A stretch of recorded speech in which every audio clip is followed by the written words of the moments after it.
হাম ডেঙ্গু ডায়রিয়ার প্রাদুর্ভাবের মধ্যেও চিকিৎসক সংকটে ভুগছে বরগুনা 250 শয্যা জেনারেল হাসপাতাল। কর্তৃপক্ষ জানায় 69 জন চিকিৎসক থাকার কথা থাকলেও রয়েছে মাত্র 18 জন, যে কারণে রোগীদের ঠিকঠাক সেবা দেওয়া সম্ভব হচ্ছে না।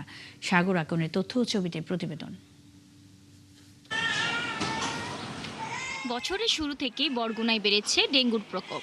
এরপর ডায়রিয়া ও হামের সংক্রমণ বেড়ে যায় জেলা জুড়ে, যে কারণে বরগুনা 250 শয্যার হাসপাতালে রোগী ভর্তির সংখ্যা বেড়েছে কয়েক গুণ। কিন্তু জনবল সংকটে এত রোগীর চিকিৎসা দিতে পারছে না হাসপাতাল কর্তৃপক্ষ। তারা বলছে হাসপাতালের চিকিৎসক, নার্স সহ মোট কর্মকর্তা কর্মচারী থাকার কথা 263 জন, কিন্তু 100 থেকে 250 শয্যায় উন্নীত হওয়ার 13 বছর পরও 157টি পদ এখনো শূন্য। বর্তমানে মাত্র 18 জন চিকিৎসক দিয়ে চলছে চিকিৎসা সেবা। এই অবস্থায় চিকিৎসা নিয়ে সবথেকে বেশি ঝুঁকি বেড়েছে হাম আক্রান্ত শিশুদের। আগে 20 দিন যে সময় থাকি গেছে, সে সময় ধরেন 20 দিনের 10 দিন ডাক্তার পাইছি, 10 দিন পাইনি। কালকে 10:30 বাজে ভর্তি হয়েছে, এখন আজকের এই হপায় মাত্র ডাক্তার দেখাইতে পারছে। যেই পরিমাণে ডাক্তার থাকা উচিত সেই পরিমাণে ডাক্তার নেই। জেলায় 12 লাখ মানুষের চিকিৎসা নির্ভর করে এই হাসপাতালে, কিন্তু হাসপাতালের তথ্য বলছে প্রতিদিন এখানে কর্তব্যরত চিকিৎসক হিসেবে দায়িত্ব পালন করেন মাত্র 7 জন।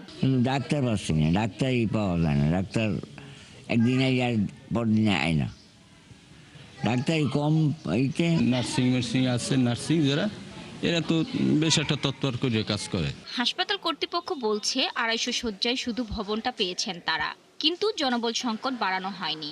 জনবলের জন্য কয়েকবার আবেদন করেও কোনো সুরাহা মেলেনি। আমরা চিকিৎসা কার্যক্রম চালিয়ে যাচ্ছি, সবকিছু মেনটেন করতে আমাদেরকে যথেষ্টই বেগ পেতে হচ্ছে। কার্যক্রম চলছে। আমরা অনেকবার লিখেছি ঊর্ধ্বতন কর্মকর্তার বরাবর, আমরা এখানে জনপ্রতিনিধিরও অবহিত করেছি।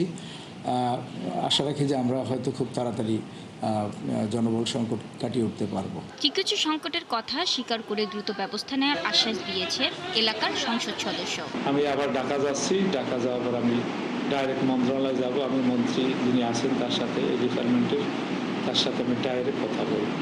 আমার থেকে চেষ্টার মতো কমতি হবে না। 250 শয্যার হাসপাতালে 10টি সিনিয়র কনসালটেন্ট পদের মধ্যে 7টি, জুনিয়র কনসালটেন্ট 12টি পদের মধ্যে 9টি, মেডিকেল কর্মকর্তা ও সমমানের 57টি পদের মধ্যে 45টি শূন্য রয়েছে। শাকিলা সিথি, 71।